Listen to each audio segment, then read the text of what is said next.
आणि बदलापूर इथल्या 2 शाळकरी मुलींच्या विरोधात लैंगिक अत्याचार प्रकरणातला आरोपी अक्षय शिंदेचा एन्काउंटरमध्ये मृत्यू झाला। मात्र हा एन्काउंटर फेक असल्याचा निष्कर्ष मुंबई उच्च न्यायालयाने काही दिवसांपूर्वीच काढला। यावर आमदार जितेंद्र आव्हाडांनी मोठा दावा केलाय। अक्षय शिंदेने लैंगिक अत्याचार केलेच नाहीत, बलात्कारांना सोडवण्यासाठी त्याची हत्या झाली असा दावा आव्हाडांचा आहे।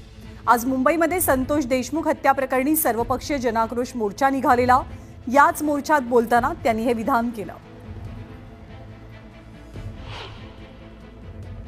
अक्षय शिंदेला ज्या अंतरावरनं गोळी मारली ते अंतर बघितल्यानंतर हास्यास्पद आहे।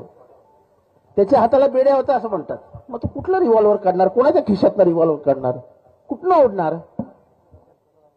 आता तर हेही सिद्ध झालं की त्या रिव्हॉल्वरवरती अक्षय शिंदेच्या हाताच्या निशाणीच नाहीये। लोक का बोलायला घाबरतात माहितीये की नको नको समाज आपल्या अंगावर येईल, कारण का बलात्काराचं प्रकरण आहे। अरे अक्षय शिंदेने तो बलात्कारच केला नाही, केलेल्यांना सोडवण्यासाठी म्हणून अक्षय शिंदेची हत्या झाली। केलेले कोण होते? जे मी जात वर्चस्ववादाची लढाई बोलतोय, केलेले कोण होते? अचानक अक्षय शिंदे मिळाल्यानंतर ते कसे काय हजर होतात? फक्त एक मला त्या मोर्चामधले काही स्टेटमेंट्स मी पाहिले, त्याच्यामध्ये जितेंद्र आव्हाड साहेब पहिल्यापासून या मोर्चामध्ये याच बाबतीमध्ये पुढे आहे।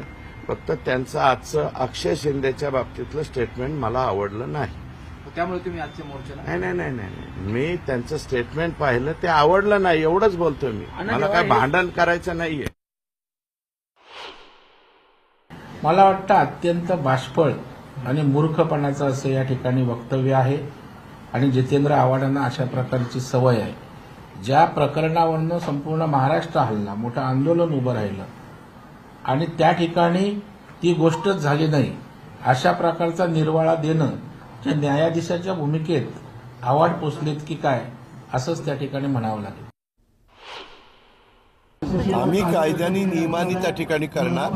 ज्याच्याकडे जर माहिती असेल, ज्या XYZ त्यांनी ती माहिती पोलिसांना द्यावी, त्याची चौकशी केली जाईल। त्याच्या संदर्भामध्ये कोणालाही सोडलं जाणार नाही एवढं मी सांगतो।